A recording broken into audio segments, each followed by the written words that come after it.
Hello, Wealth Masters. I'm Greg Phelps, your host to the Summit.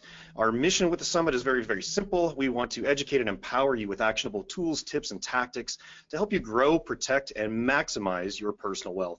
We do this by bringing you industry-leading experts in areas of financial and retirement planning, estate and tax planning, insurance, debt management, and investing.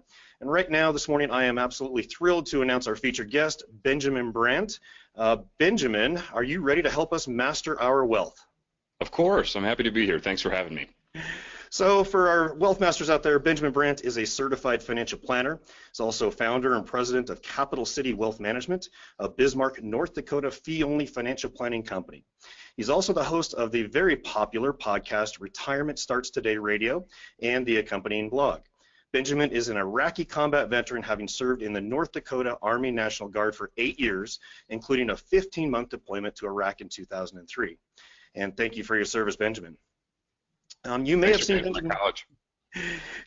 Benjamin featured in the Huffington Post, CNBC.com, Forbes, Business Insider, Clark Howard, and many, many others. In his free time, Benjamin and his wife, Kristen, can be found on the weekends at the hockey rink or on the gymnastic or wrestling mats, chasing their 3 energetic children. Benjamin, I think that's a pretty good intro, but take a minute and just kind of sum it up and fill in any gaps and share a little bit more of your personal life, maybe. So as far as my personal life, my wife and I have a lot of fun. She coaches hockey, and I love to watch my son wrestle, and gymnastics and teaching Sunday school and all sorts of those fun things on the personal side. On the professional side, I guess I can sum up what I do in a few words. I teach people how to retire. So we have a very narrow focus with our practice. We don't work with extremely old people or extremely young people. We just work with people that want to learn how to live off their savings. So that's what we talk about on the blog and in the podcast and things like that. That's what we'll talk about today. So. Well, there's certainly no shortage of those folks out there. So actually, Benjamin, you've kind of coined something I find pretty interesting, and you call it the retirement rehearsal. And so I'd like to kind of go ahead and start off by sharing with a little bit about that with the viewers and about what exactly is a retirement rehearsal.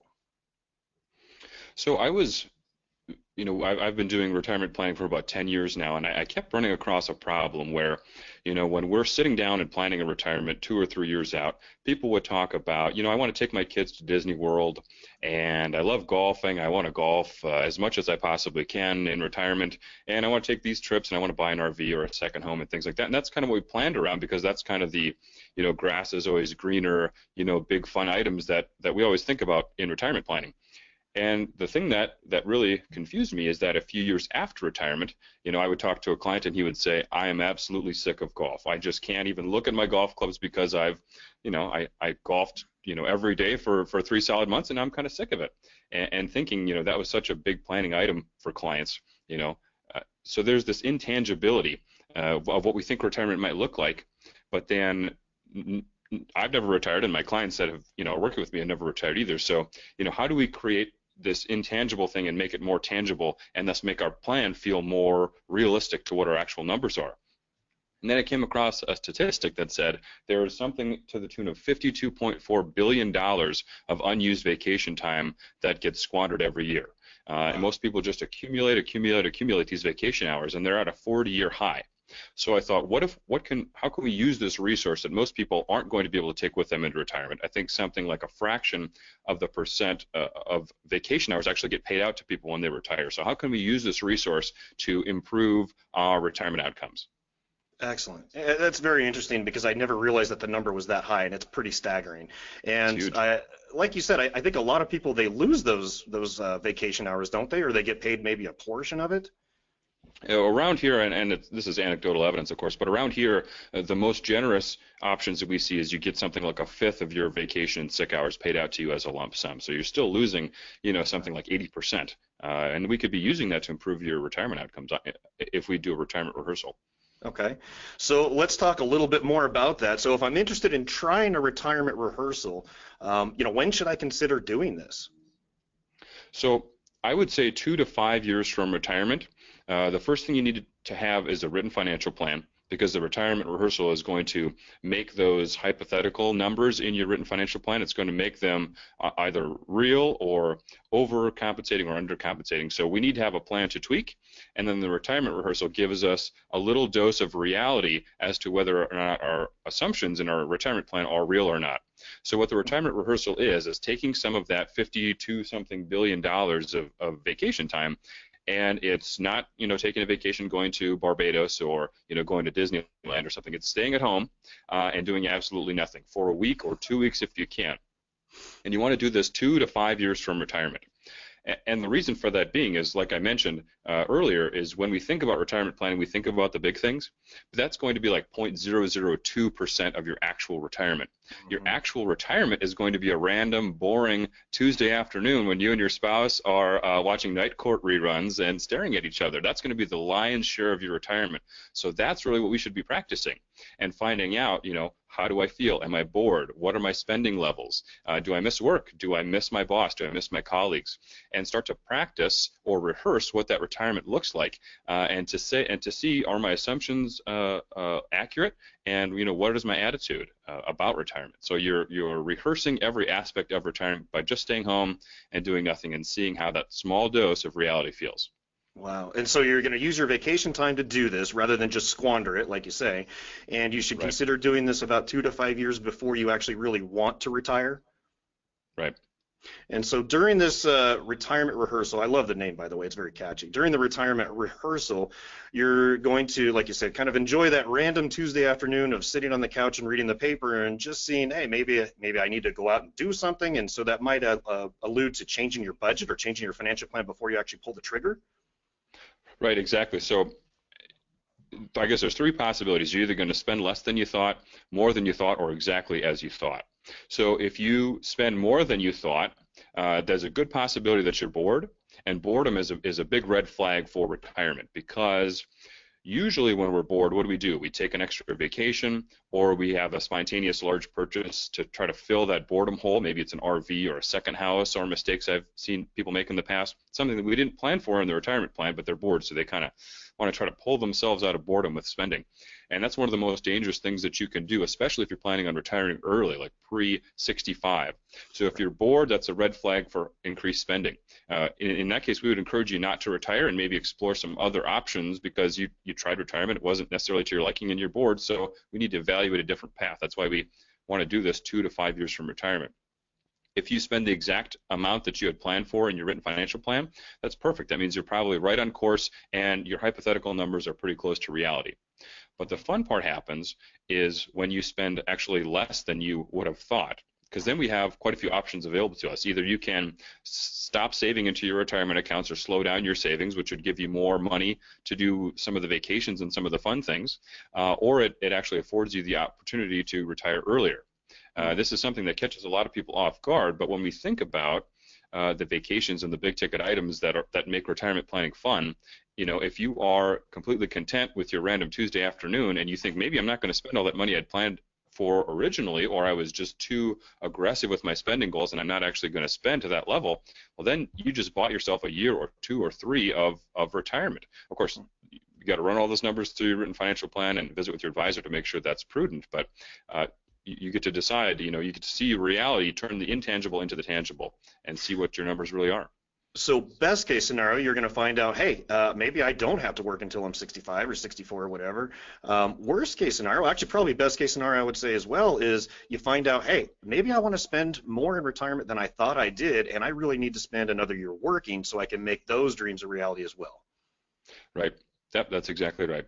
And so I'm very curious, because you alluded to something about the spending, the budget, the retirement, and we all know that retirement is a very, very critical time, especially early retirement, for financial planning. I'm very curious, with your client base, what percentage do you say actually stick to their budget? Because I'm guessing it's probably higher than people that don't try the retirement rehearsal, right? For my clients that have taken us up, or podcast listeners that have taken us up on the retirement rehearsal, I would say that they have I don't know if I have a statistic, but it's much better than average, because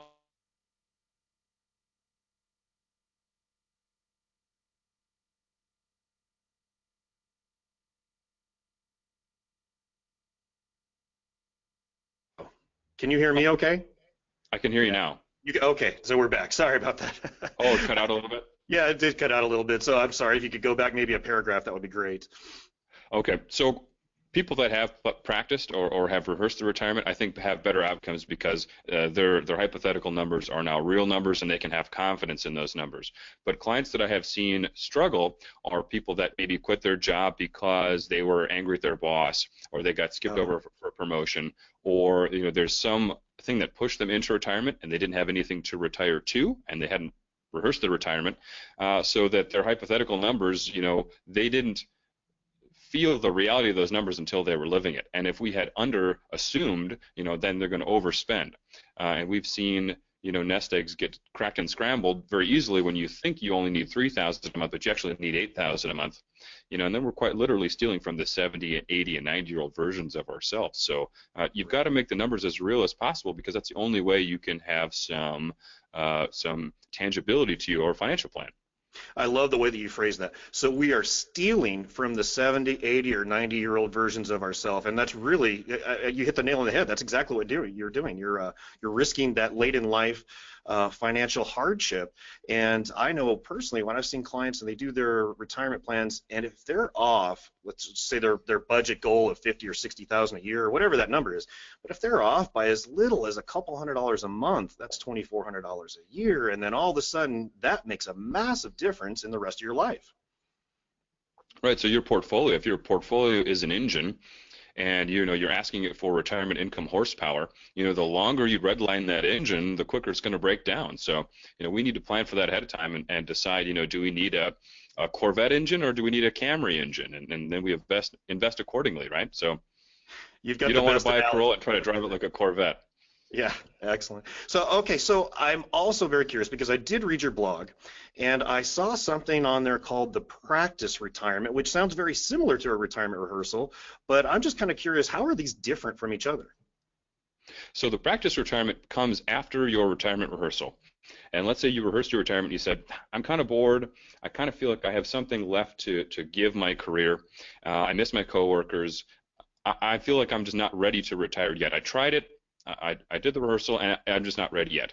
But I still want to do I don't want to work till I'm 90 and miss out on some of these opportunities. So what we do is we max out, or we use the maximum amount of retirement or vacation pay every year, and we do both. We live our retirement and we continue our career at the same time. So that means maybe dropping down to part-time or working in cycles where we do 6 weeks on, 1 week off, 6 weeks on, things like that. And then we do all those retirement fun activities without retiring completely. So that allows your retirement portfolio to continue growing. You get to continue making retirement plan contributions. You're taking out less in your portfolio, and you're acting like you're retired. So you are practicing retirement before you fully commit to retirement. So you're phasing yourself out in planned ahead increments. Mm-hmm. So the retirement rehearsal is a pause in your career for a week or two, and then going back to your career for those last 2 to 5 years, and then using the data that you got to tweak your retirement plan. The retirement rehearsal is living both at the same time and phasing into retirement. The practice retirement is living both at the same time. The practice retirement, the practice retirement is living both at the same time and maximizing whatever vacation or sick leave or whatever it is, sabbatical that you have. Yeah, I was going to say, it sounds like almost a sabbatical that you schedule out where you actually can enjoy a little bit of retirement without really pulling the trigger. Right, exactly. From a philosophical standpoint, though, I think there's a lot of things that people retirement's this big, scary thing to most people that I've met, and, I don't know that they really think past of, what do they really want to do during retirement, and, you talk in your blogs and on your podcast about kind of your retirement calling. Can you speak a little bit to that and how that plays into the retirement rehearsal? Right, so I think a lot of times we're stuck in the context of the present, and it's hard to like read Ray Kurzweil or something and think about being a futurist. But I think there's a really good chance that if they solve heart disease or if they cure cancer sometime in the next 20 years, our clients that are retiring today all of them could live to see 100, and some of them could live to be 110 or 120. Of course, that's a guess, and we can only deal with the facts of today. But the best outcome that we can help create for a client is creating a lifestyle that they don't want to retire from.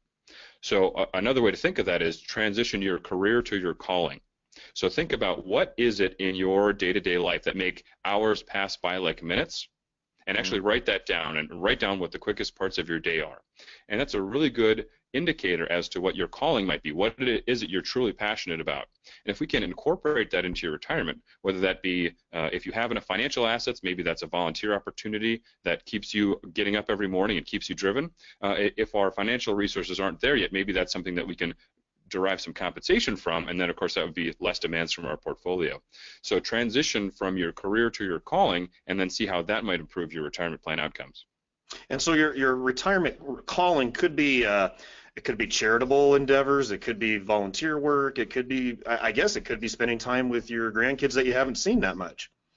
It could be, yeah. Maybe you love to play the guitar, and so you go to different nursing homes and you play guitar for people, right, as a volunteer. Or if your financial numbers aren't where you'd like them to be, maybe you teach guitar lessons at the local college or something, or you give private lessons in your home. So that's just one example. Maybe you love to golf, but you want to teach golf to other people. Whatever it is that you really enjoy doing that doesn't feel like work, we need to examine that a little bit further and find out how could we use this as a tool to improve our retirement. And that's perfect the way that you said that. That doesn't feel like work. So it might be something that still generates income, but it doesn't feel like it's like getting up in the grind every day on a Monday morning.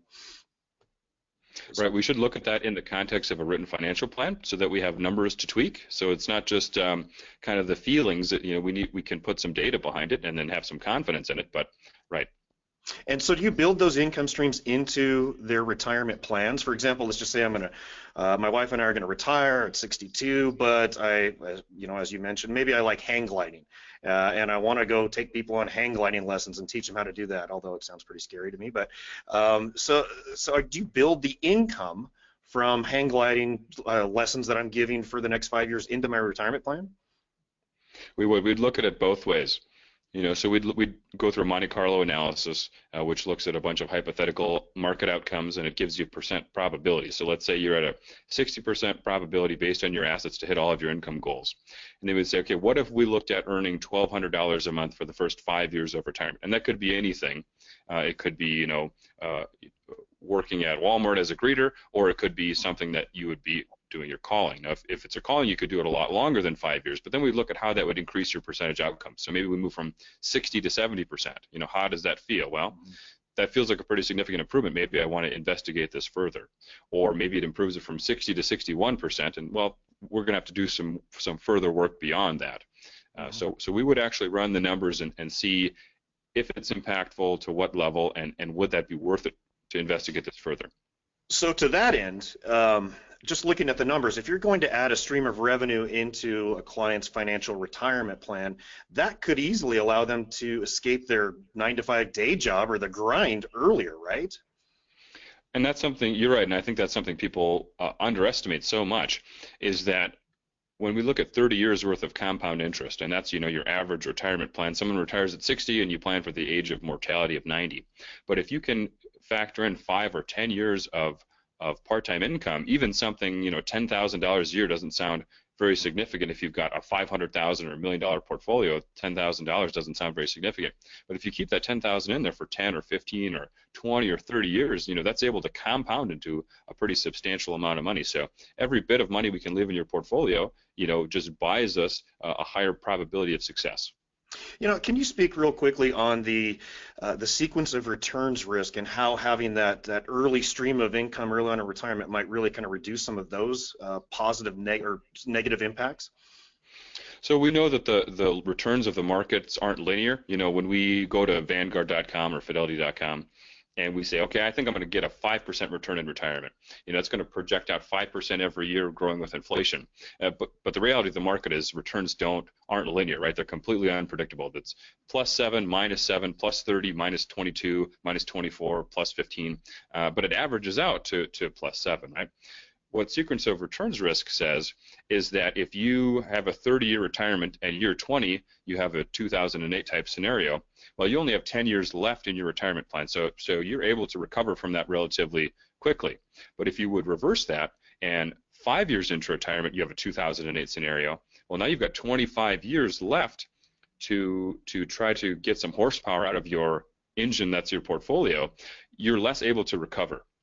Because if that bad, and that's called sequence of returns risk, if that bad event happens early on in retirement, it's so much more difficult to recover, because not only are you taking 4 or 5% of your portfolio every year, and on top of that you've lost 20 or 30%, it's really hard to bounce back from that early on. Later on is not a problem. That's why part-time work in retirement, or a phased retirement, or a practice retirement, or whatever we'd want to call it, if we could do that for 2 years or 5 years or 10 years, and that's easy to do if we have a calling rather than a career, that's going to really limit those sequence of returns risks, because rather than drawing 4 to 5% of your portfolio each year, now we're drawing 2 to 3%, because we're supplementing that income need with part-time income. So it really improves your outcomes. So you're leaving more money in the portfolio to continue to grow for you, or drawing less, and you're reducing the chances that you might need to draw some capital from your portfolio in a bad market, because you've got a little bit of an income stream that isn't really work, it's your calling. Right, exactly. And the more money we leave in our portfolio when this bad market downturn does happen, and there's probably going to be, if you're early in retirement, there's probably going to be a dozen times when you just hate your portfolio and wish you had chosen something different, but the market generally bounces back, and when we're demanding less horsepower from our engine, it licks its wounds faster and recovers quicker. So there's many ways to win with part-time work in retirement. I encourage it for just about everybody. Okay. So another thing that I've picked up on in your blogs and your podcast is the retirement why. And just what is a retirement why, and is that different or the same as a retirement calling? It's similar. It's similar. Why is it you want to retire? You've got this, we all go to work for 8 hours a day, and we're going to have this, 40-hour-a-week void in our lives once we retire. So it's really important to retire to something, or like we mentioned before, you're going to get bored, and all sorts of bad things can befall you when you're bored in retirement. So finding your retirement why is the people and the hobbies and the different situations where you might find that hours pass by like minutes, and it's very likely that that could be your calling. So your retirement why is, what specific thing are you retiring to? It's not just an arbitrary day. If I turn 62 and I can collect Social Security, so I'm just going to pull the plug on my career. Or I turn 65 and I don't have to worry about the health insurance thing anymore. I'm going to apply for Medicare, and then I don't need my employer-sponsored plan anymore. I can just retire. So it's changing that equation to say retirement isn't an arbitrary day based on having another birthday. It's I'm retiring to the next chapter in my life. So I'm retiring because I want to spend more time with my family. I want to spend time more with my grandkids. Or I'm retiring because I want to serve on the board of the VFW and improve the lives of veterans. Or I'm retiring to do something. So why do you want to retire? And if you say I hate my boss, well, that's the wrong answer. We're not retiring to something. We're running away from something. So tell me why you want to retire. And then we can start to build a plan based on that, career to calling, and all those things that we talked about previously. I'm curious as to the structure, the implementation of the retirement rehearsal, and specifically the retirement why and the retirement calling. So when you have a retired couple, and obviously they're going to have different concepts about money and risk tolerance and things like that, how do you recommend that they actually discuss this retirement calling, retirement why, and these concepts? Well, it's usually a little strange. We're the only fee-only firm in my area, so most of the time when clients visit with me, they're expecting me to pull out some glossy brochure of some equity-indexed magical something that's going to solve all their problems, right? So when I ask them, why is it you want to retire, and how does that make you feel, they sort of squirm a little bit, because they were expecting me to promise them some magical returns or something, and the numbers are insignificant unless they're looked at in the context of what it is you are actually trying to accomplish. So there's plenty of time to talk about retirement numbers if we're 2 to 5 years from retirement, but creating a solid financial plan of what specifically is it you're trying to accomplish, that makes retirement planning so much easier. So a lot of times, the male spouse is going to be more concerned with the numbers, and it's a little easier to get the female spouse to tell me the why, because they're interested in grandkids and things like that, if I'm being totally stereotypical. But with enough planning and enough lead time, we are able to have some of those conversations that just don't come naturally. This isn't something that we sort of think that we're going to talk with our financial advisors about, but it's crucially important. Yeah, I imagine the look on their faces, just amazement when you actually dig deeper and you say, uh, what is it that you really want to do with your retirement? What's memorable and purposeful about the next 30 years of your life that you want to be remembered for? Yeah, we get one chance at retirement. So, even if asking the touchy-feely questions, which can be a little bit awkward, your financial life is the second most intimate thing you can discuss with someone, but it's absolutely worth it. We only get one shot at it, so why not, measure twice and cut once? Right. So, Benjamin, kind of in closing, can you give us, a fun story or just how this retirement rehearsal concept has been implemented and kind of the results and what's happened?